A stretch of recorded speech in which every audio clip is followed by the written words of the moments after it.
Have you ever watched someone's face lose all color in an instant? Not just pale, but completely drained, like every drop of blood just vanished? That's what I saw when my daughter-in-law Vanessa turned around at her wedding reception and saw who I'd brought as my +1. I'll never forget that moment. The string quartet was playing something soft and elegant. Champagne glasses were clinking. 200 guests in their finest clothes were mingling and laughing. Everything was perfect, exactly as Vanessa had planned it. Except for one thing. Me. 20 minutes earlier, during the actual ceremony, she'd leaned over during the processional and hissed in my ear, "Nobody wants you here. You're an embarrassment." Her smile never faltered for the cameras, but her eyes were pure ice. The guests around me shifted uncomfortably. I saw Mrs. Henderson from the church fan herself nervously, but my son Daniel was at the altar, too far away to hear, too blinded by love to see what was really happening. I could have cried. I could have walked out. 6 months ago, that's exactly what I would have done. But that was before I hired the private investigator. Before I spent 3 months quietly gathering evidence. Before I found Marcus. So instead of leaving, I just kept my composure and said, "Interesting, because I brought a person extremely excited to see you." Her perfect smile flickered. "What?" "My +1, I said calmly. "He's been dying to meet you." That's when she saw him. Marcus Devon Hayes, standing right behind me in a sharp gray suit, holding a manila folder. A folder I knew contained their marriage certificate from 3 years ago. Their still valid, never dissolved marriage certificate. The transformation was instant. The color didn't just drain from Vanessa's face, it evaporated. Her hand flew to her throat. Her perfectly applied makeup suddenly looked like a mask on a ghost. "Oh, God," she whispered. Marcus gave her a sad, knowing smile. "Hello, Vanessa. Or do you prefer Christina? Or was it Rachel in Phoenix?" People nearby were starting to notice something was wrong. The photographer actually lowered his camera. And Daniel, my poor, wonderful, deceived son, was walking toward us, with concern written all across his face. "Mom?" His voice cracked slightly. "What's going on? Vanessa, baby, are you okay?" I looked at my son, the boy I'd raised alone after his father died, and my heart broke a little. But I also felt something else. The absolute certainty that I was doing the right thing. "Danny," I said as gently as I could, "there's something you need to know about your wife. Well, technically—" I paused, letting the weight of what I was about to say settle. "She's not actually your wife." Daniel stared at me like I'd just spoken in a foreign language. "What are you talking about?" Marcus stepped forward, his voice quiet but clear. "Daniel, my name is Marcus Hayes, and I'm very sorry to have to tell you this, but the woman you just married is already married, to me. We've been legally married for 3.5 years. She never divorced me." The words hung in the air like smoke. I watched Daniel's face cycle through confusion, disbelief, and the first terrible dawning of understanding. Where are you watching from right now? Have you ever discovered that someone you love has been living a complete lie? Because that's exactly what my son was about to learn. But to understand how I ended up bringing my son's bride's legal husband to her wedding reception, I need to take you back 6 months. Back to when I first met Vanessa Morrison, or Christina Harrison, or Rachel Brennan, or whatever her real name actually was. Let me tell you how this all started. 6 months before that wedding, my life was quiet. Simple. Maybe too quiet, if I'm being honest. My name is Margaret Catherine Reynolds. I'm 68 years old, and I've lived in the same Victorian house in suburban Pennsylvania for 42 years. My late husband, Robert, built most of it with his own hands, restored the original woodwork, refinished the floors, planted the garden that still blooms every spring. He passed away 18 months ago after a sudden heart attack, and I was still learning how to live in all that space alone. I taught elementary school for 35 years before retiring. 2nd grade mostly. I'm telling you this because people make assumptions about elderly women. They think we're fragile, confused, easy to manipulate. That assumption would turn out to be Vanessa's biggest mistake. My son Daniel is my entire world. He's 36, works as a software engineer in the city, and took his father's death almost as hard as I did. For the first year after Robert passed, Daniel came over every Sunday for dinner. We'd sit at the same kitchen table where he'd done his homework as a boy, and we'd talk about everything and nothing, both of us missing the same person. So when Daniel called me that September, his voice brighter than I'd heard it in over a year, I actually cried. "Mom, I met someone," he said. "Someone really special. Her name is Vanessa, and I think you're going to love her." I wanted him to be happy. God, I wanted that so much. After his painful divorce 4 years earlier, after watching him grieve his father, I just wanted to hear that joy in his voice again. I met Vanessa Morrison 2 weeks later at Daniel's apartment. She arrived like something out of a magazine, dark hair perfectly styled, wearing a cream cashmere sweater that probably cost more than my monthly grocery budget. She was beautiful in that polished, almost intimidating way. "Mrs. Reynolds." She pulled me into a hug that felt rehearsed, practiced. "Danny has told me so much about you. I feel like I already know you." Something about that hug bothered me, but I pushed the feeling down. I was just being overprotective, I told myself. Paranoid. That first dinner seemed perfect. Vanessa asked all the right questions, laughed at my stories about Daniel's childhood, even teared up when I mentioned Robert. "You must miss him terribly," she said, squeezing my hand. "But you're so lucky to have Daniel. Family is the most precious thing we have." Over the next month, Vanessa became part of our routine. She joined our Sunday dinners, always bringing expensive wine or elaborate desserts. She'd compliment my cooking, admire my garden, ask to see photos of Robert's engineering projects. On the surface, everything was wonderful. But small things started nagging at me, little inconsistencies that my teacher's brain couldn't ignore. Her family stories were always vague, shifting. Her parents were traveling in Europe for business. Her brother Trent was working overseas. She'd grown up in the Pacific Northwest, around Seattle. College was somewhere in the Midwest. Whenever I asked specific questions, what did her father do? Where exactly in Seattle? She'd gracefully redirect. "Oh, I don't like dwelling on the past. I'm much more interested in the present, you know?" Then there were the phone calls. Multiple times during dinner, her phone would buzz and she'd excuse herself to another room. Once, I walked toward the bathroom and heard her whispering urgently, "I told you not to call me when I'm with them. I'll handle it. Just wait." When she returned, I asked casually, "Everything okay?" "Just work drama." She waved it off with a smile. But Daniel had mentioned she worked in event planning. What kind of work emergency required angry whispers on a Sunday evening? The third thing, and this is when my instincts really started screaming, was how she talked about money. Never directly. Always in that careful, probing way that manipulative people do. "This house must be so much work for you, Margaret. Have you ever thought about something smaller, more manageable?" Daniel mentioned Robert had wonderful life insurance. "It's so smart that you're financially secure. You must have excellent advisors." I read an article about seniors being targeted by scammers. Terrible, isn't it? Though you're probably too sharp for that. I've spent 35 years teaching children. I know when someone is fishing for information, but the moment I knew something was seriously wrong, the moment I decided I needed to investigate, came 3 months into their relationship. Daniel invited me to lunch, just the two of us. I could tell something was weighing on him before he even sat down.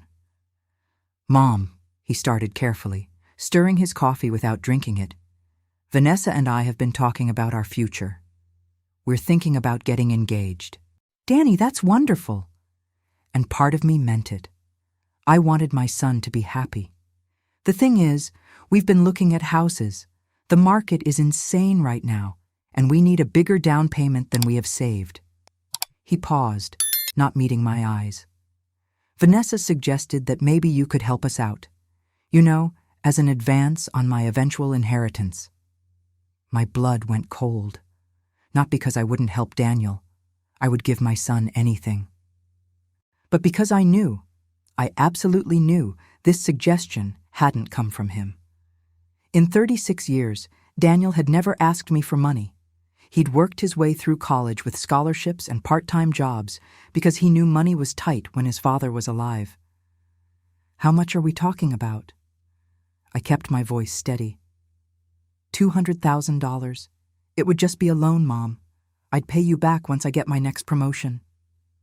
$200,000.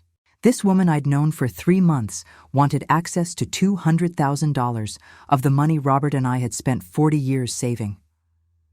Let me think about it, sweetheart, I said, reaching across the table to squeeze his hand. But I already knew what I was going to do. The next morning, I made a phone call I never thought I'd make. To Richard Castellano. I taught Richard in 2nd grade 40 years ago. He'd been dyslexic, struggled terribly with reading, and I'd spent countless after-school hours helping him. He still sent me Christmas cards every year, thanking me for changing his life. Now he ran one of the most successful private investigation firms in the state. Mrs. Reynolds? His voice was warm with surprise when I called. To what do I owe this pleasure? I took a deep breath. Richard, I need a favor, a very discreet favor.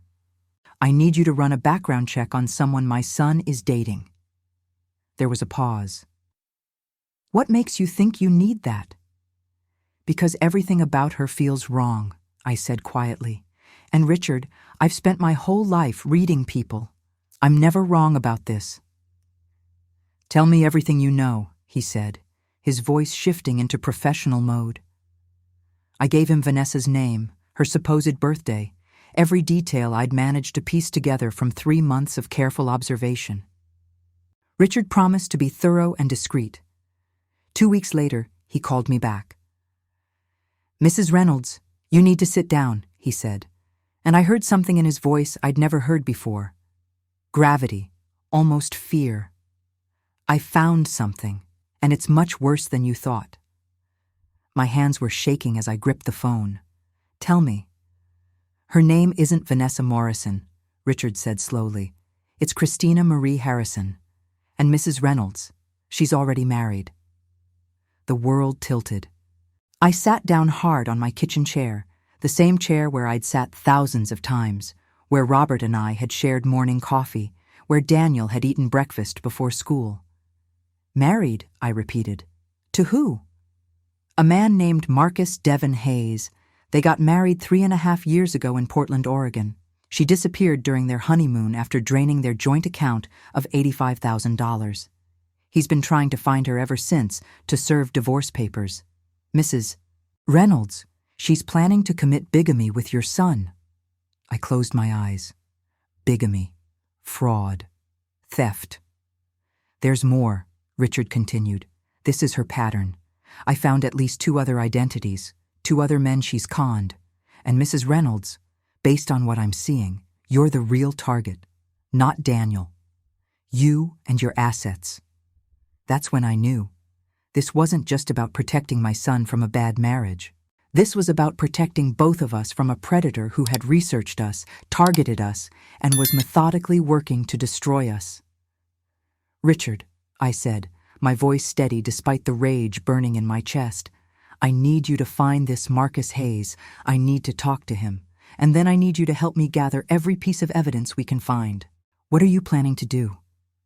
I looked around my kitchen, Robert's kitchen, the home we'd built together, the inheritance I'd planned to leave to Daniel and his children someday. I'm going to stop her, I said simply, whatever it takes. And that's exactly what I did. Richard's office was downtown, all glass and modern steel. I'd never been to a private investigator's office before. As I sat in his conference room 3 days after that phone call, staring at the manila folder on the table between us, I felt like I'd stepped into someone else's life.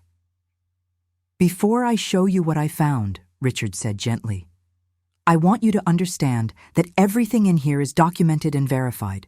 This isn't speculation. These are facts. I nodded, my hands clasped tight in my lap to keep them from shaking. Show me. He opened the folder. The first thing I saw was a wedding photograph. A beautiful bride in white, beaming at the camera, standing next to a handsome blonde man. The bride was Vanessa. Except the date stamp read 3.5 years ago, and the groom definitely wasn't my son. Her real name is Christina Marie Harrison, Richard said quietly. She married Marcus Devin Hayes in Portland, Oregon on June 14th. The marriage was never legally dissolved, which means anything she enters into with Daniel would be bigamy. I stared at the photo. The woman in the picture looked so happy, so genuine. How did someone smile like that while planning to destroy another human being? There's more, Richard continued, pulling out more documents. After I found the marriage record, I kept digging. Christina has used at least 3 different identities in the past 6 years. Christina Harrison in Portland, Rachel Brennan in Phoenix, and now Vanessa Morrison here. He showed me a timeline he'd constructed. In Phoenix, she'd dated a recently widowed doctor for 8 months. She'd stolen his late wife's jewelry and pawned it before disappearing. In Portland, she'd married Marcus in a whirlwind romance, cleaned out their joint account during their honeymoon in Bali, and vanished while he slept. How is this possible? My voice came out as a whisper. How has no one caught her? She's good, Richard said grimly. She creates complete false identities. Fake social media histories going back years. Manufactured references. False employment records. She targets vulnerable men, recently divorced, recently widowed, anyone going through major life changes, men with assets or wealthy parents. He pulled out another document, phone records, transcripts of conversations. I was able to obtain some of her recent communications with someone named Trent, not her brother, Mrs. Reynolds, her accomplice. They've been working together for at least 6 years. My stomach turned. What do they say? Richard hesitated, then read from the transcript. The old woman has at least $1 million in assets. Once we get conservatorship based on the dementia narrative, we can liquidate everything. Danny won't question it if he thinks it's for her own good. The room spun. I gripped the edge of the table. Dementia narrative? I repeated. They're planning to have you declared mentally incompetent, Richard said, his voice heavy with anger. Once Vanessa marries Daniel, they'll start documenting instances of your supposed confusion. Forgotten appointments, repeated questions. They'll probably arrange a doctor's visit where you'll be diagnosed with early-stage dementia. But I'm perfectly healthy, I said. My doctor just gave me a full physical.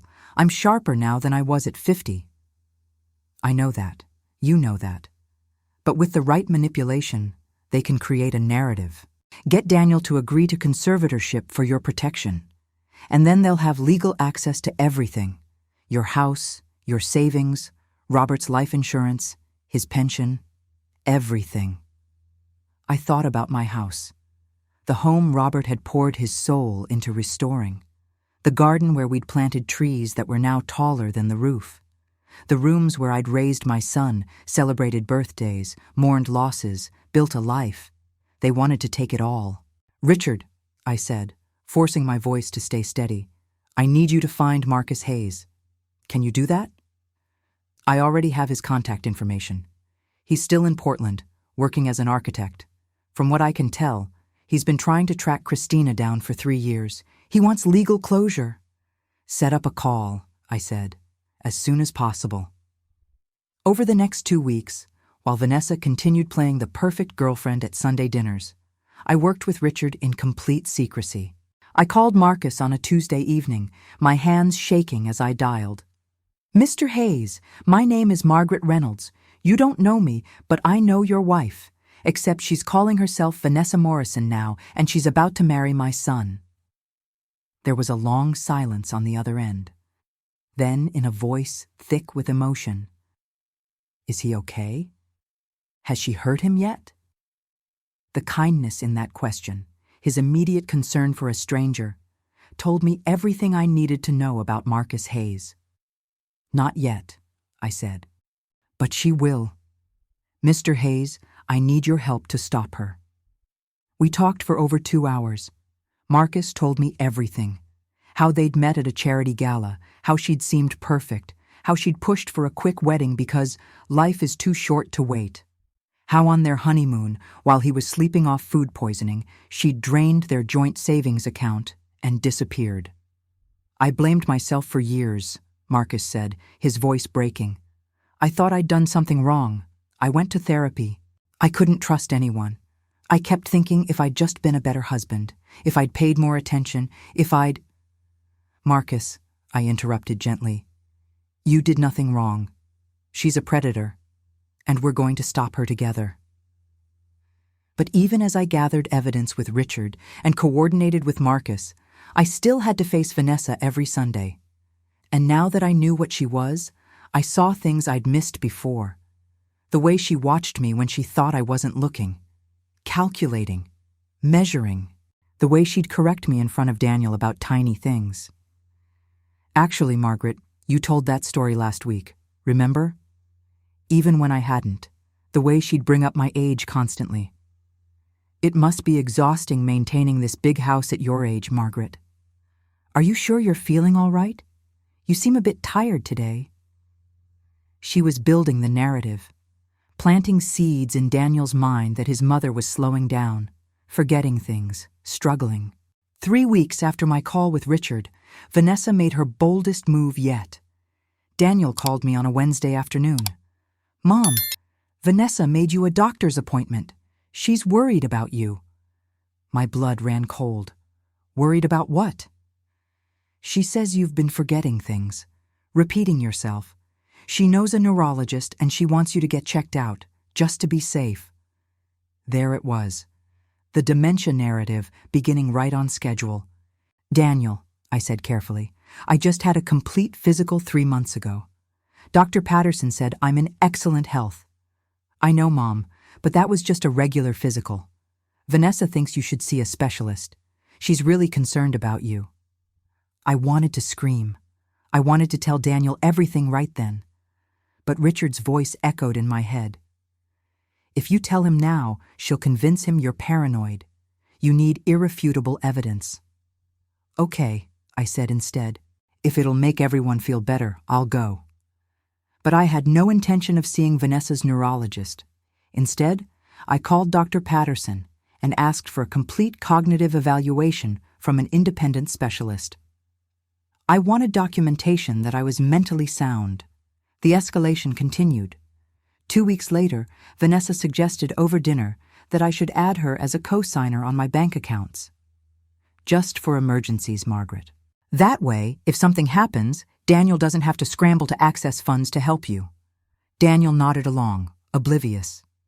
That actually makes sense, Mom, just as a safety net. I'll think about it, I said, smiling at her across my dining room table. Our eyes met, and for just a second, I saw her mask slip. There was something cold behind those eyes, something empty. That night, after they left, I photographed every document in my house. My will, my bank statements, the deed to my house, Robert's insurance policies, everything. I uploaded copies to a secure cloud storage and gave Richard access.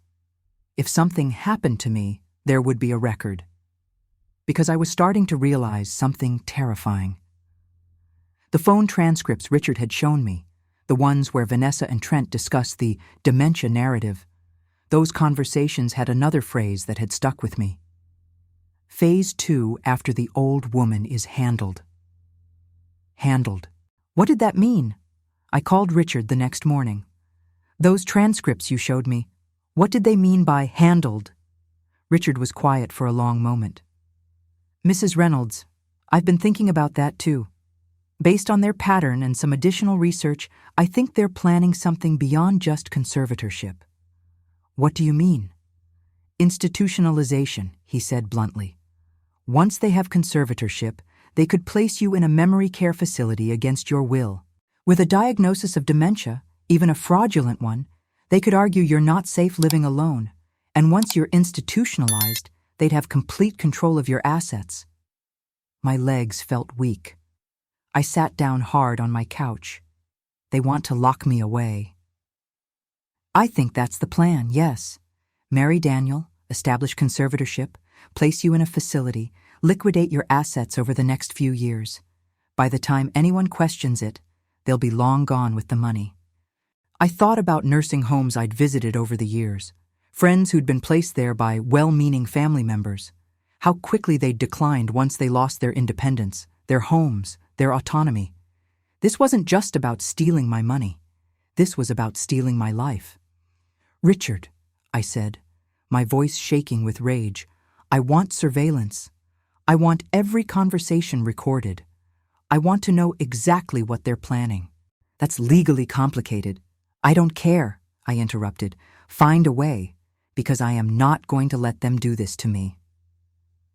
Over the next month, while Vanessa and Daniel planned their engagement party, Richard worked his magic. He installed recording equipment in my house, legal since it was my property. He obtained more phone records. He tracked Trent's movements and financial transactions. The picture that emerged was chilling. Trent had done this before. He'd helped Vanessa, Christina, run at least 4 long cons over 6 years. They'd stolen over $300,000 combined. But this was their most ambitious plan yet. They weren't aiming for a quick score anymore. They were building a long-term operation that could net them over $2 million. Then came the engagement announcement. Daniel called me on a Sunday morning, his voice bubbling with excitement. "Mom," I proposed. She said, "Yes, we're getting married." I forced enthusiasm into my voice. "That's wonderful, sweetheart. When?" "Soon. We're thinking spring. Small wedding, just close family and friends. Mom, I'm so happy." "I'm happy for you, Danny," I said, and part of me was. The part that remembered him as a little boy who believed in fairy tales and happy endings. But the rest of me was already calculating. A spring wedding. That gave me 4 months to build an airtight case. 4 months to save my son from making the biggest mistake of his life. That afternoon, Vanessa called me directly. "Margaret, we should have lunch. Just us. Mother-in-law to future daughter-in-law. There are things we need to discuss." I knew this was a power play. She wanted to test me, to see if I suspected anything. "I'd love that," I said sweetly. "How about Wednesday?" We met at an upscale cafe downtown. Vanessa ordered an elaborate latte and got straight to business. "Margaret, I want us to be close, like real family." She reached across the table for my hand. "But I have to be honest with you. Daniel has told me some things that concern me." "What things?"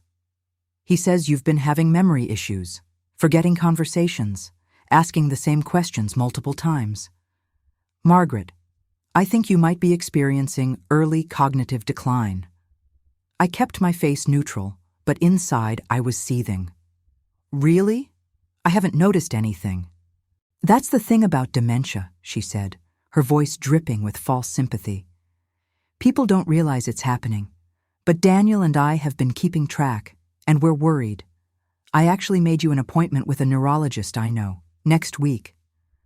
"How thoughtful," I said. "But I already have a doctor." Her smile tightened almost imperceptibly. "A regular doctor isn't enough, Margaret. You need a specialist, someone who understands age-related cognitive issues." "I'm 68, not 90, I said mildly. "Still," she pressed, "Daniel and I think it's time to make some practical decisions about your living situation, about your finances. We've been looking at some wonderful assisted living facilities." "Assisted living?" I kept my voice calm, but my heart was pounding. "Just to be safe. Somewhere with support staff in case something happens, and it would free up the equity in your house. Daniel and I could use that for our future. For your grandchildren someday." There it was. The real agenda, laid out in a public cafe where she assumed I was too polite or too confused to make a scene. I leaned forward slightly. "Vanessa, let me tell you something. I may be 68 years old, but I'm sharper than you think. Much sharper." Her smile faltered. "What do you mean?" "I mean I see you," I said quietly. "Really see you. and I'm not going to make this easy." For just a second, her mask dropped completely. Her eyes went hard and cold. "You're making a mistake, Margaret. We're trying to help you." "Are you?" I stood up, leaving cash for my coffee. "Because from where I'm sitting, it looks like you're trying to help yourself to my life." I walked out of that cafe, knowing I'd just declared war.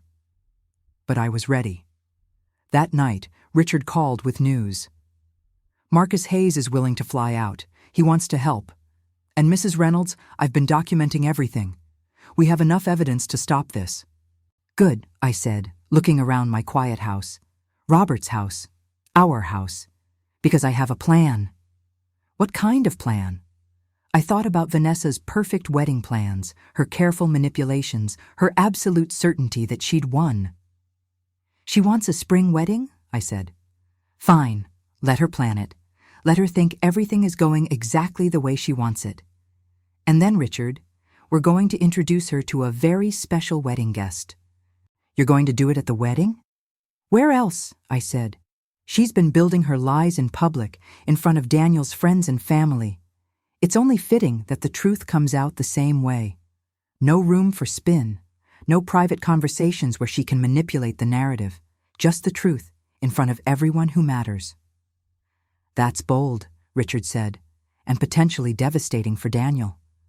"I know," I said quietly, "but a few hours of public humiliation will save him from years of manipulation and theft. If I have to break his heart to save his life, I will. Because that's what real love is, not protecting someone from pain, but protecting them from people who want to destroy them, even when that protection is painful." The wedding was 4 months away. I had work to do. The next 4 months were the longest of my life. Every Sunday dinner was a performance. Every phone call with Daniel was a minefield. I smiled and nodded and played the role of the slightly confused, slightly forgetful elderly mother while secretly building a case that would destroy Vanessa's entire operation. Richard worked around the clock. He tracked every movement Trent made, documented every phone call between him and Vanessa, followed the digital breadcrumbs of their previous cons. What we found was staggering. Trent Carver, that was his real name, had a criminal record going back 12 years. Identity fraud in Nevada. Financial crimes in Colorado. He'd served 18 months in prison for running a mortgage scam in 2015. After his release, he'd connected with Christina, Vanessa, and they'd refined their operation into something far more sophisticated. "They're not common thieves anymore," Richard explained during one of our secret meetings at his office. "They've evolved. They research their targets for months before making contact. They build complete false identities that can withstand basic background checks. They know how to exploit legal loopholes in conservatorship law." He showed me documents that made my blood run cold. Previous victims, besides Marcus. An elderly widower in Denver who'd signed over power of attorney before his children intervened. A divorced businessman in Seattle who'd lost his house before realizing his girlfriend had forged his signature on refinancing documents. "How have they gotten away with this?" I asked. "Because their victims are often too embarrassed to press charges. And by the time anyone realizes what's happened, Vanessa and Trent have already moved to a new city with new identities. They're careful never to stay in one place long enough to establish a pattern that law enforcement can follow." "Until now," I said grimly. Marcus flew out to meet me 6 weeks before the wedding. We met at Richard's office, and I'll never forget the sadness in his eyes when he saw the wedding photos Daniel had proudly shown me, the ones I'd secretly photographed on Daniel's phone. "She's using the same vows," Marcus said quietly, reading through the ceremony program I'd managed to sneak a look at. "Word for word, the same ones she wrote for our wedding."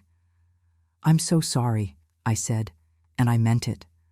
Marcus looked at me with tired eyes. "Mrs. Reynolds." "Margaret, please." "Margaret, I need you to understand something. I'm not doing this for revenge. I'm doing this because I don't want anyone else to go through what I went through." He paused, his voice thick with emotion. "When Christina left, she didn't just take my money. She took my ability to trust people, my confidence, my sense of reality. I spent 2 years thinking I was crazy, that I'd somehow imagined our entire relationship, that I was the problem. This was what Vanessa left in her wake. Not just financial ruin, but psychological destruction. People who questioned their own sanity. "We're going to stop her," I promised. "And Marcus, by the time we're done, everyone will know exactly who she really is." But even as we built our case, Vanessa was accelerating her own plans. She started showing up at my house unannounced. "Just checking on you, Margaret," she'd say with that practiced smile. But I knew what she was really doing. Looking for things to document. Checking for signs of my supposed decline. Once, I caught her photographing my kitchen counter where I'd left a few bills. "What are you doing?" I asked. She didn't even look embarrassed. "Oh, I was just noticing you haven't paid your electric bill yet. It's overdue by 2 weeks. Did you forget?" I had forgotten, but only because I'd been so consumed with the investigation. But she'd already taken a photo. Evidence, I realized, for her dementia narrative. After that, I became meticulous. I paid every bill the day it arrived. I made lists and kept them visible. I documented every conversation. If she was building a case against me, I was going to make sure there was nothing for her to find. The manipulation intensified. At Sunday dinner 3 months before the wedding, Vanessa brought printed information about assisted living facilities. "I've been doing research," she announced, spreading brochures across my dining room table like she owned the place. "There are some wonderful communities nearby. They have social activities, healthcare services, everything you'd need." Daniel picked up one of the brochures. "Mom, these places actually look pretty nice, and Vanessa's right. This house is a lot to maintain." I looked at my son, saw the concern in his eyes, and felt my heart break. He genuinely thought he was helping me. He had no idea he was being manipulated. "I'm not ready to leave my home," I said firmly. "Of course not right now," Vanessa said smoothly. "But it's good to plan ahead. And honestly, Margaret, with your memory issues, we need to start thinking about safety." "What memory issues?" I kept my voice level. "Well, just last week you asked Daniel about our wedding date 3 times in one conversation. That was a lie, a complete fabrication. But I saw Daniel nod, like he remembered it happening." "Did I?" I said mildly. "I don't recall that." Vanessa exchanged a meaningful look with Daniel. "See?" her expression said. "She doesn't even remember forgetting. It was masterful, really. Diabolical, but masterful. That night, I called Richard in tears. She's gaslighting me in front of my own son. She's making him believe I'm losing my mind." "I know," Richard said. "That's why the evidence we're gathering is so important. We're not just proving she's a con artist. We're proving she's systematically trying to destroy your credibility." He'd managed to record several phone conversations between Vanessa and Trent. In one, they discussed their timeline. "We need to move faster," Vanessa said. "The old woman is tougher than I expected. She's resistant to every suggestion." "Then we force the issue," Trent replied. "After the wedding, we get Danny to agree to an evaluation. My guy at the clinic will provide the diagnosis we need. Then it's 6 months to full conservatorship, another year to liquidate everything, and we're done." "What if she fights it? She's 68 years old. Who's the court going to believe? A confused elderly woman, or her concerned son and daughter-in-law backed by medical documentation?" Listening to that recording, hearing them talk about me like I was an obstacle to be removed, something hardened inside me. This wasn't just about protecting my assets anymore. This was about my dignity, my autonomy, my right to live my life without being declared incompetent by people trying to rob me. 2 months before the wedding, Vanessa made her most aggressive move yet. She showed up at my house with legal documents, just walked in. Daniel had apparently given her a key without asking me, and spread papers across my kitchen table. "Margaret, we need you to sign these." "What are they?" "Just standard paperwork. Power of attorney, healthcare proxy, some financial documents." Daniel and I want to make sure we can help you if something happens. I pretended to read them while my heart hammered. These documents would give Daniel and Vanessa joint control of everything. My bank accounts, my medical decisions, my house, everything. I'll need my lawyer to review these first, I said calmly. Her mask slipped. Real anger flashed across her face. Why? Don't you trust your own son? Of course I trust Daniel, but I don't sign legal documents without proper review. That's just common sense. She grabbed the papers back, her hands shaking slightly. You know what, Margaret? I've tried to be patient. I've tried to be understanding, but you've made it very clear that you don't want me in this family. I stayed silent, watching her carefully.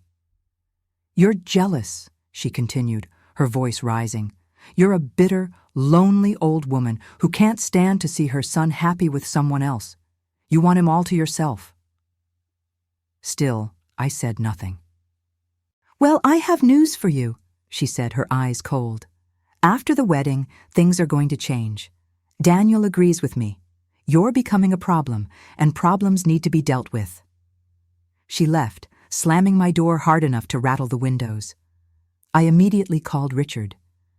She's panicking. She knows something is wrong. Good, he said. Panicked people make mistakes. Stay the course. The wedding is only 8 weeks away. Let her sweat. But those 8 weeks were brutal. Vanessa started telling people I was declining. Daniel's friends, our neighbors, even my former colleagues from the school.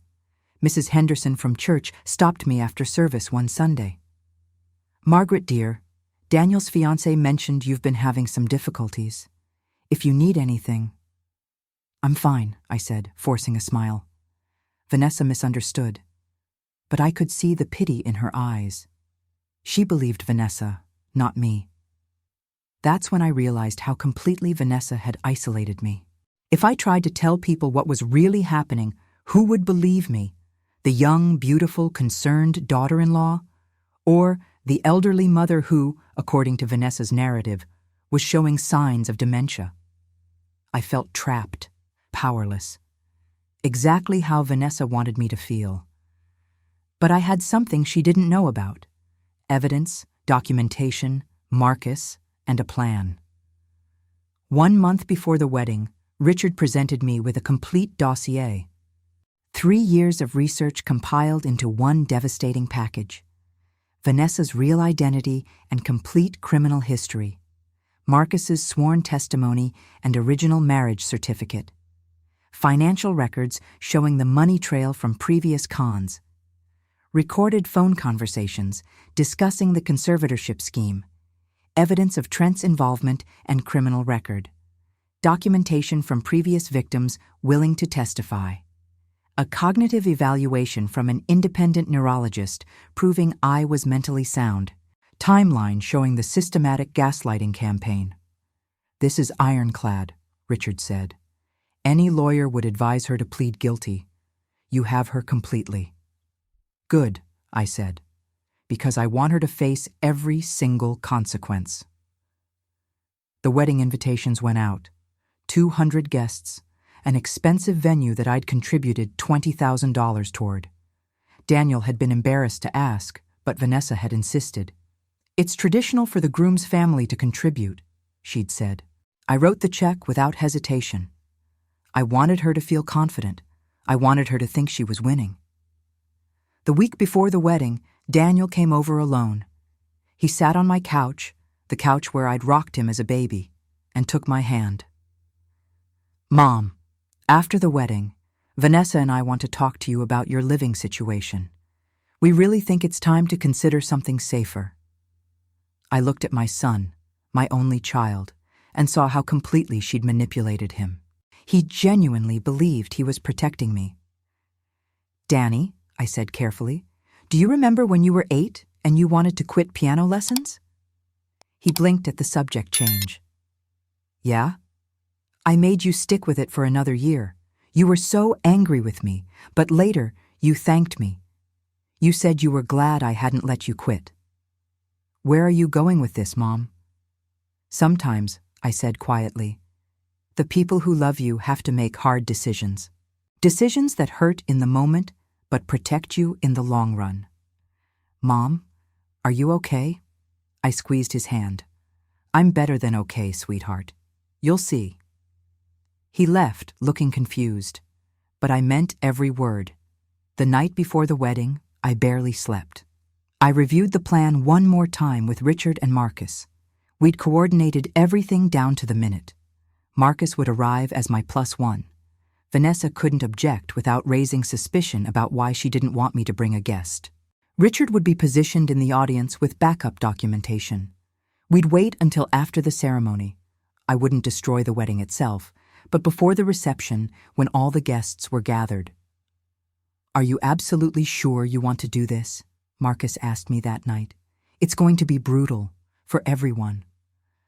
I thought about Daniel, about all the Marcus Hayeses she'd destroyed, about the life she was planning to steal from us. I'm sure, I said. Because if I don't stop her now, she'll destroy my son, and I won't let that happen. The morning of the wedding, I put on my navy dress and Robert's mother's pearls. I looked at myself in the mirror and whispered, Robert, I hope you're proud of me. I hope I'm doing right by our boy. Then I drove to the wedding venue, Marcus in the passenger seat, our folder of evidence locked in my car trunk, and justice on my mind. The ceremony was beautiful, heartbreaking, really. Daniel looked happier than I'd seen him since his father died. Vanessa looked stunning in her designer gown, probably bought with money she was already counting on stealing from us. When the officiant asked if anyone objected, I stayed silent. I wasn't going to ruin the ceremony itself. That would have been cruel, and I'm not cruel. But then, during the recessional, Vanessa leaned close as she passed my pew. Close enough that only I could hear. Nobody wants you here, she hissed, her smile never faltering for the photographer. You're an embarrassment. And that's when I knew, with absolute certainty, that I was about to do the right thing. I stood up, Marcus beside me, and we walked toward the reception area where 200 guests were gathering. It was time to introduce everyone to the real Vanessa Morrison. Or, should I say, Christina Harrison. The reception hall was everything Vanessa had dreamed of. White roses everywhere, crystal chandeliers catching the afternoon light, tables draped in ivory silk. 200 guests in their finest clothes, champagne flutes in hand, celebrating what they thought was the happiest day of my son's life. They had no idea what was about to happen. Marcus and I stood near the entrance. I could see Vanessa across the room, her arm linked through Daniel's, greeting guests with that practiced, perfect smile. She hadn't noticed us yet. She was too busy basking in her victory, accepting congratulations, playing the radiant bride. Last chance to back out, Marcus said quietly beside me. I looked at him. This kind man who'd been destroyed by the same woman now wrapped around my son's arm. This stranger who'd flown across the country to help save someone he'd never met. No, I said. It's time. We walked into the reception. Slowly, deliberately. I wanted her to see us. I wanted that moment of recognition, that flash of panic. It took about 30 seconds. Vanessa was laughing at something one of Daniel's colleagues had said when her eyes swept across the room and landed on me. On us. Her smile froze. Actually froze, like someone had pressed pause on a video. Then her gaze shifted to Marcus, and I watched every drop of color drain from her face. It was remarkable, really. In 3 seconds, she went from glowing bride to ghost. Oh, God, I saw her mouth the words, even from across the room. Daniel noticed immediately. Vanessa? Baby, what's wrong? Are you okay? She couldn't answer. She was staring at Marcus like he was a specter risen from the grave. I started walking toward them. Guests parted without really knowing why, sensing something was happening but not understanding what. The string quartet was still playing something soft and romantic. Champagne was still flowing, but the energy in the room was shifting. Daniel saw me approaching with Marcus and looked confused. Mom? Who's this? Before I could answer, Marcus spoke. His voice was gentle, almost sad. "Hello, Vanessa. Or do you prefer Christina these days?" The effect was instantaneous. Vanessa stumbled backward, nearly tripping over her wedding dress. Daniel caught her arm. "What's going on?" Daniel's voice rose with concern. "Who are you?" "My name is Marcus Devon Hayes," Marcus said, his words carrying across the suddenly quiet room. The string quartet had stopped playing. Guests were turning, phones coming out, that modern instinct to record anything unusual.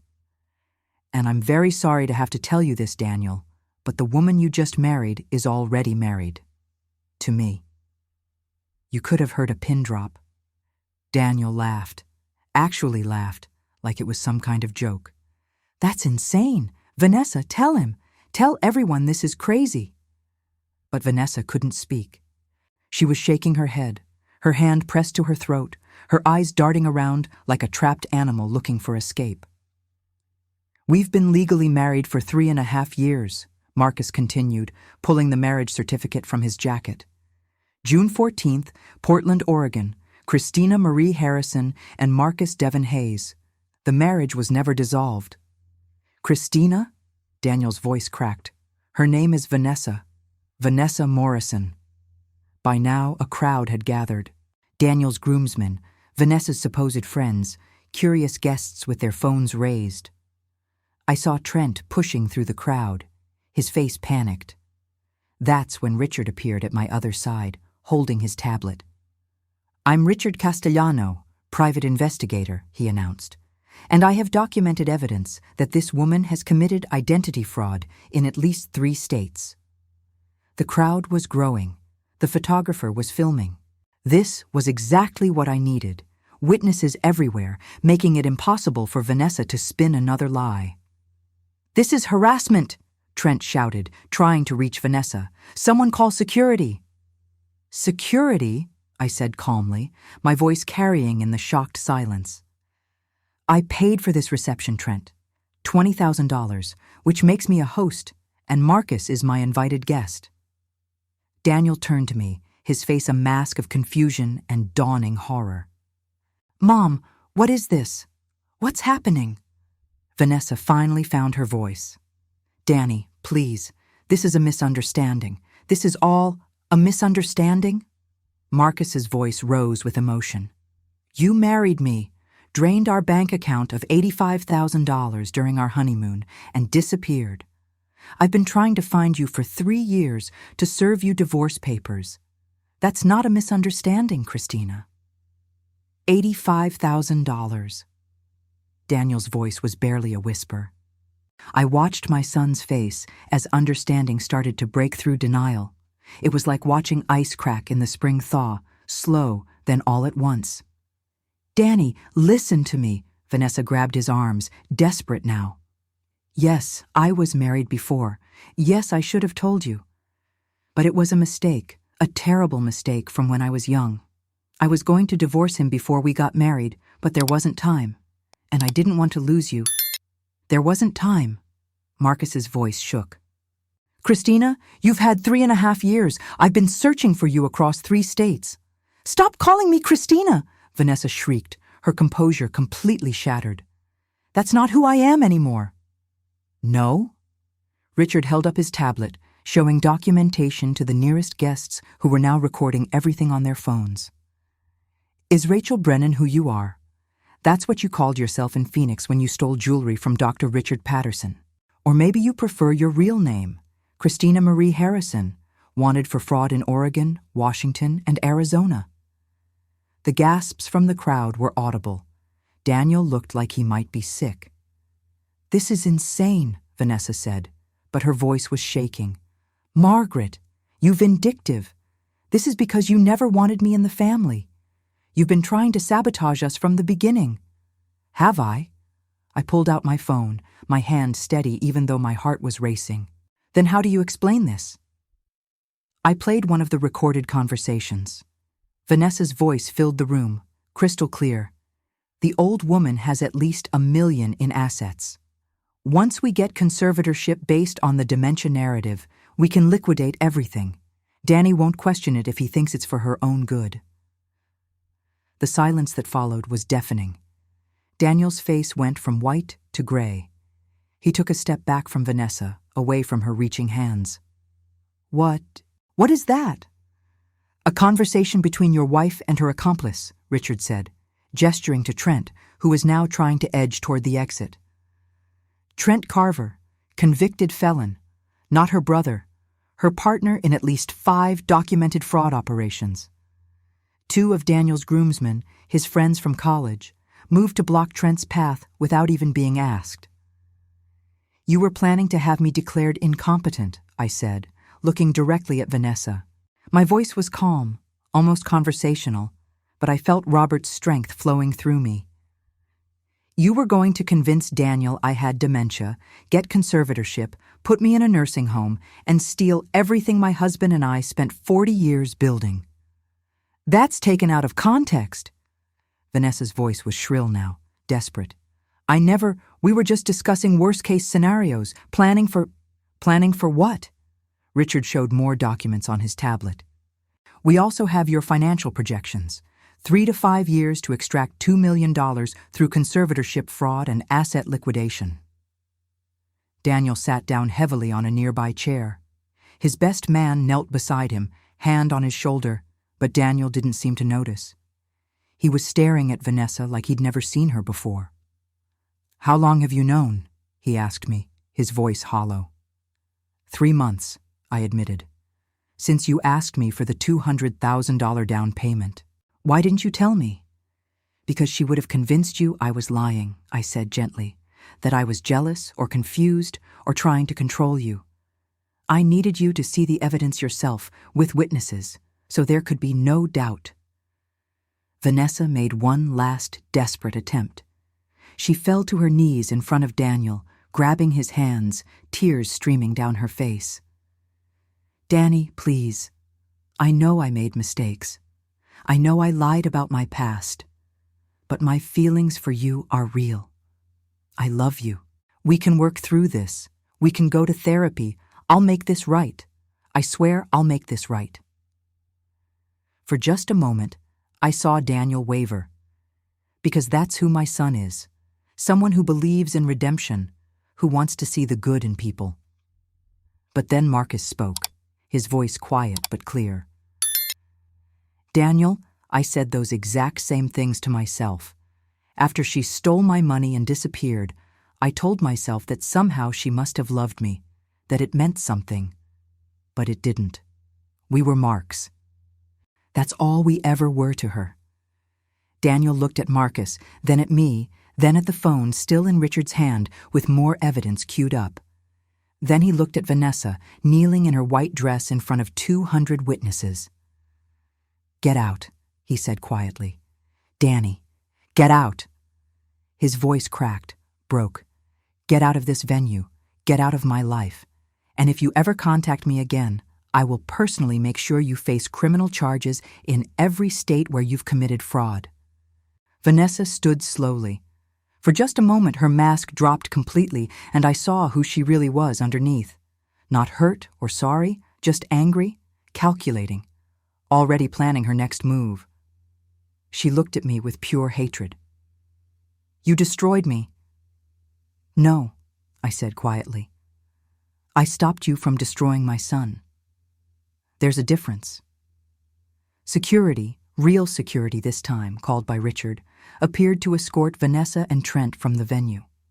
As they led her away, I heard whispers rippling through the crowd. Phones were already uploading videos.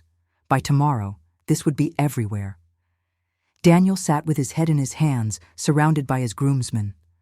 The reception hall that had been decorated for celebration now felt like a crime scene. I walked to my son and knelt beside his chair. Danny, I'm so sorry. He looked up at me, tears streaming down his face. My wedding day, Mom. You did this on my wedding day. The accusation hit like a physical blow. I saw judgment in some guests' eyes. How could a mother do this? But Marcus stepped forward. Daniel, your mother saved you. What she did took incredible courage. She knew you'd be hurt, knew you might hate her for it, but she did it anyway because she loves you more than her own comfort. That's not cruelty. That's protection. Richard added quietly, if she'd waited, you'd be legally married to a woman who was already married. You'd face legal consequences yourself. Your assets would be entangled. And Vanessa would have had months or years to isolate you further, to make it impossible for you to see the truth. Daniel was quiet for a long moment. Then he stood and wrapped his arms around me. I'm sorry, I whispered into his shoulder. I'm so sorry. I know, he said, his voice muffled. I know you are. We stood there in the ruins of what should have been his happiest day, and I felt Robert's presence stronger than I had since his funeral. Approving, supporting, loving us both. The truth was out, the nightmare was ending, and despite everything, we were going to be okay. The reception, obviously, was canceled, but something unexpected happened. Instead of everyone leaving in awkward silence, people stayed. Daniel's friends, his college roommates, cousins I hadn't seen in years, they all gathered around him, forming a protective circle of love and support. Someone ordered pizza. Someone else made a beer run. Within an hour, what should have been an elegant wedding reception had transformed into an impromptu gathering at a nearby restaurant, with Daniel at the center, surrounded by people who actually cared about him. But I knew the real confrontation was just beginning. About 90 minutes after Vanessa and Trent had been escorted out, 2 police officers arrived at the restaurant, Detective Sarah Chen and Officer Mike Rodriguez. I'd called them myself from the parking lot, calm and methodical, explaining exactly what had happened. Mrs. Reynolds? Detective Chen approached our table, where I sat with Richard, Marcus, and Daniel. We got your call. We're going to need statements from everyone involved. For the next 3 hours, we sat in a quiet corner of the restaurant, methodically going through everything. Richard handed over the complete dossier, 3 months of investigation compiled into one devastating package. Detective Chen whistled low as she reviewed the evidence. This isn't just fraud. This is conspiracy, identity theft, attempted elder abuse, and bigamy. We're looking at multiple felonies across state lines. Where did they go? Daniel asked. His tuxedo was rumpled now, his bow tie undone, his eyes red from crying. Vanessa and Trent. Probably heading for the airport, Officer Rodriguez said.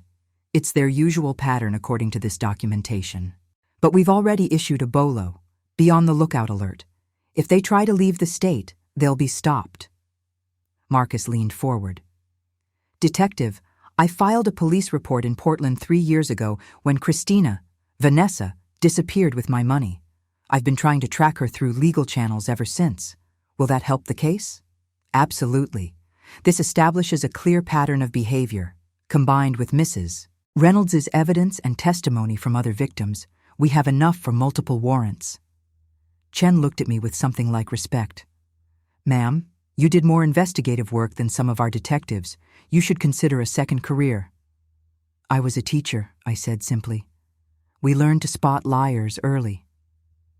Daniel had been quiet through most of this, just listening, processing. Finally, he spoke. I want to press charges, for everything. What she tried to do to my mother alone. His voice broke. I reached over and squeezed his hand. Marcus cleared his throat. I want to press charges, too, for what she did to me in Portland.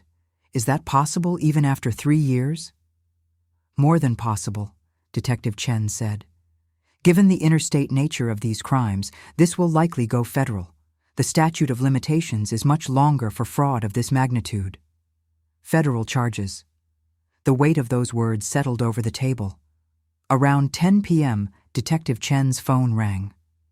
She stepped away to take the call, and when she came back, she was smiling. TSA just detained them at the airport. Christina Harrison and Trent Carver attempting to board a flight to Mexico using fake passports. They're in custody now.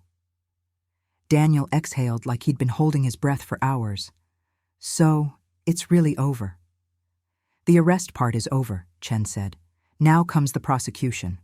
You'll all need to decide if you want to press charges and testify. Given the evidence, the DA will definitely want to pursue this case. I want to press charges, Daniel said immediately, for everything. So do I added. And I'm willing to testify, Marcus said. Whatever it takes to make sure she can't do this to anyone else. We finally left the restaurant after midnight. Daniel rode home with me, too drained to be alone.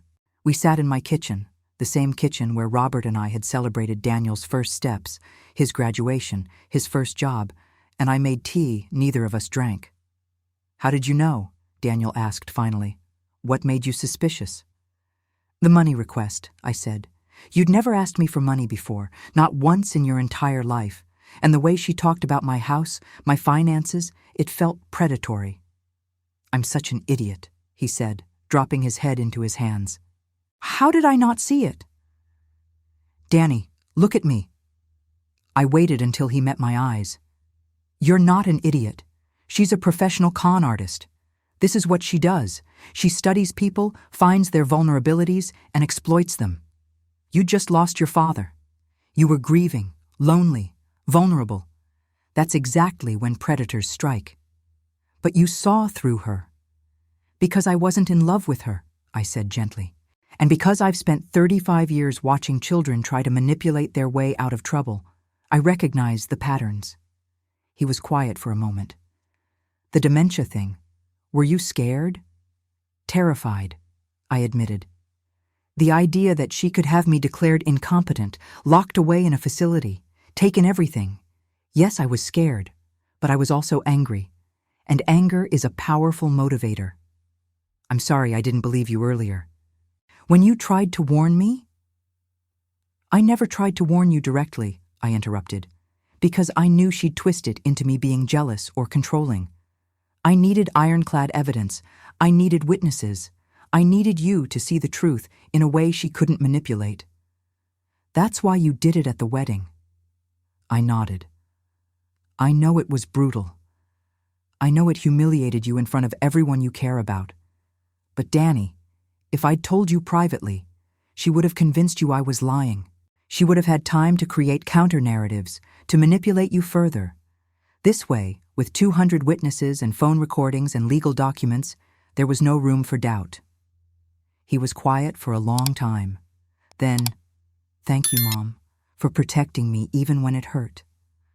I felt tears finally come. That's what parents do, sweetheart.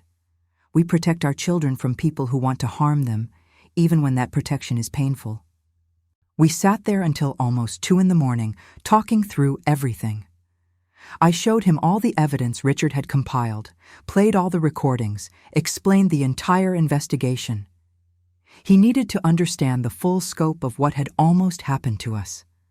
Finally, exhausted, he fell asleep on my couch, the same couch where I'd rocked him as a baby during nightmares. I covered him with Robert's favorite blanket and whispered, "We're going to be okay, Danny. I promise." The next morning, my phone exploded with messages. The wedding confrontation had gone viral. Multiple guests had posted videos to social media, and the story was spreading fast. Son's wedding exposed as elaborate con. Mother saves son from bigamist bride. Private investigator reveals wedding day fraud. My phone rang. It was a reporter from the local news.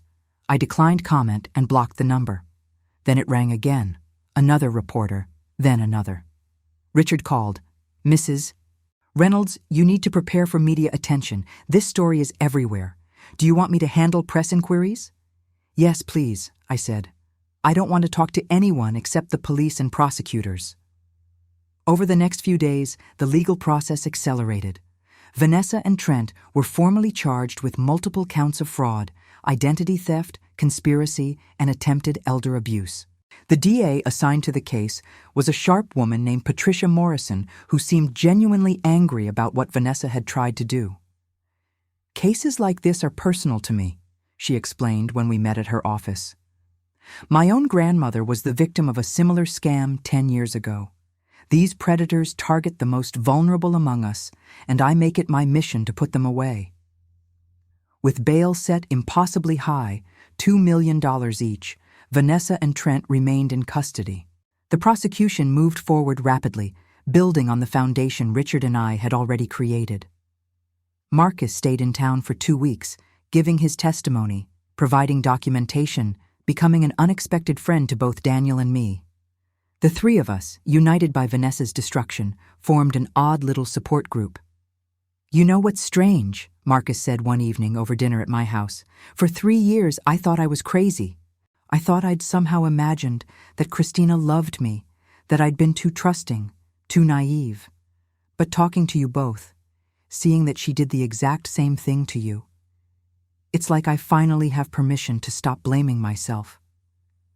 "You were never the problem," Daniel said quietly. "She was. We all were victims," I added. "The only difference is we caught her before she could finish what she started." 6 weeks after the wedding that wasn't, we sat in a courtroom as Vanessa and Trent were arraigned.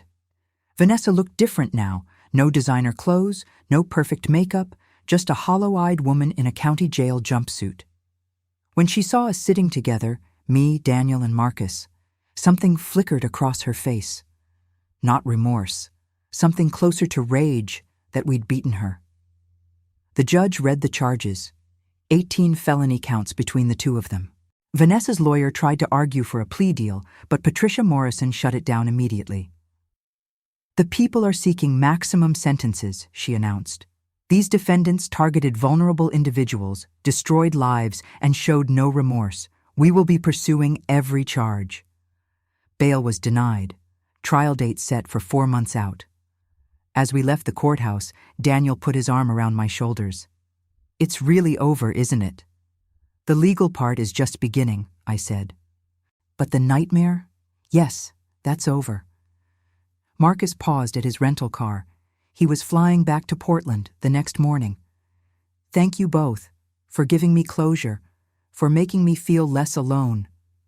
"Thank you for flying across the country to help people you'd never met," I replied. "You saved my son." "We saved each other," he said simply. That night, alone in my house, I stood in the garden Robert had planted. The roses were blooming, even in late autumn. Survivors, like me. I pulled out my phone and looked at a message from Daniel. "Love you, Mom. You're the strongest person I know." I wasn't strong, I thought. I was just a mother protecting her child. But maybe, sometimes, that's the same thing. 3 months after the wedding that never was, I woke up to sunlight streaming through my bedroom window and the sound of birds in Robert's garden. For the first time in nearly a year, I didn't immediately think about Vanessa, or fraud, or betrayal. I just thought about the day ahead. Small victories, I've learned, are still victories. The trial had concluded 2 weeks earlier. Vanessa, Christina Harrison, pleaded guilty to 14 felony counts in exchange for a reduced sentence, 18 years in federal prison. Trent Carver got 12 years as an accomplice. Their lawyer had tried to argue for leniency, but Patricia Morrison had been relentless. "These defendants spent years destroying lives," she told the judge. "They targeted the vulnerable, the grieving, the lonely. They showed no remorse, only anger at being caught. The people ask for maximum accountability." I'd sat in that courtroom with Daniel on one side and Marcus on the other, watching as Vanessa was led away in handcuffs. She'd looked at me one final time, and I'd expected hatred. Instead, I saw something worse. Emptiness. Like there was nothing real inside her at all. Daniel had squeezed my hand. "It's over, Mom." And it was. The aftermath wasn't easy. Daniel went through what I can only describe as grief, mourning not the real Vanessa, but the person he'd thought she was. He started therapy, which I was proud of him for. He threw himself into work, spent more time with friends, slowly started rebuilding his sense of trust. "I don't know if I'll ever be able to date again," he'd told me one Sunday over dinner, our tradition restored. "You will," I'd said gently, "when you're ready. But Danny, there's no rush. Heal first." As for me, I made changes too. I sold some of Robert's tools and equipment that I'd been keeping out of sentiment. Not the important things, but the duplicates, the extras, the items gathering dust. I used the money to take a trip to Maine, something Robert and I had always talked about, but never done. I stood on rocky beaches and ate lobster rolls and felt for the first time since his death like maybe I could build a life that honored his memory without being trapped in the past. I also started volunteering at a local senior center, teaching a class on financial literacy and fraud prevention, sharing my story, helping others recognize the warning signs. The first time I told my story to a room full of elderly women, I saw recognition in their eyes. So many of them had similar experiences, children asking for money, relatives pressuring them to sign documents, feeling dismissed because of their age. We're not invisible, I told them. We're not confused. We're not obstacles. We're human beings with rights, dignity, and the ability to protect ourselves. Don't ever let anyone make you feel otherwise. The class grew. Word spread. Soon I was speaking at community centers across 3 counties. It gave me purpose. It made meaning out of what had happened. Marcus and I stayed in touch. He'd returned to Portland, but we texted regularly, sharing updates and occasionally commiserating about the absurdity of it all. He'd started dating again, carefully, slowly, but with hope. I met someone, he'd texted me last week, taking it very slow, but she seems genuine. Is that crazy? Not crazy, I'd replied. Just brave, proud of you. The media attention eventually died down, though I still occasionally got recognized at the grocery store. "You're that woman from the wedding video," someone would say, and I'd smile politely and change the subject. I wasn't interested in being famous for surviving. I was interested in actually living. My house, Robert's house, our house, felt like mine again. I'd reclaimed it from Vanessa's intrusion, redecorated slightly, made small changes that felt like moving forward. The garden bloomed better than ever, like it knew we'd survived something terrible and wanted to celebrate. Daniel came over one evening in early December, almost 6 months after everything had happened. We were decorating for Christmas, the first Christmas since Robert's death that didn't feel overwhelmingly sad. "Mom," Daniel said, hanging an ornament on the tree, "I never properly thanked you." "For what?" "For saving me. I know that sounds dramatic, but it's true. If you hadn't investigated, if you hadn't had the courage to expose her, I would have married a criminal. She would have destroyed both of us. You risked our relationship to protect me, and that's—" his voice cracked. "That's the most loving thing anyone's ever done for me." I hugged my son, this grown man who would always be my baby. I would do it again in a heartbeat. "I know," he said. "That's what makes you the strongest person I know. But here's what I learned through all of this. I'm not particularly strong. I'm just a 68-year-old woman who refused to be dismissed, diminished, or destroyed. I'm a former teacher who learned to read people, a widow who learned to fight for herself, a mother who learned that real love sometimes means making hard choices. If you're watching this from somewhere in the world, wherever you are, I want you to know something. If you're being manipulated, gaslit, or made to feel like you're confused when you know you're not, trust yourself. You're not crazy. You're not paranoid. If something feels wrong, investigate, document, gather evidence. Protect yourself. And if you're older, if you're a widow, if you're someone people assume is vulnerable or easy to manipulate, you are stronger than they think. You have survived decades. You have wisdom they can't imagine. Don't ever let anyone make you feel less than. I'm Margaret Catherine Reynolds. I'm 68 years old. I live in a Victorian house my late husband restored, and I teach fraud prevention to seniors. My son is healing. My garden is blooming. And I wake up every morning grateful that I trusted my instincts, fought for my dignity, and refused to be a victim. Some people might think what I did was harsh, exposing Vanessa at her own wedding, humiliating my son in front of 200 guests. But I gave Daniel one painful day to save him from years of manipulation and theft. I chose short-term pain over long-term destruction. And I would do it again.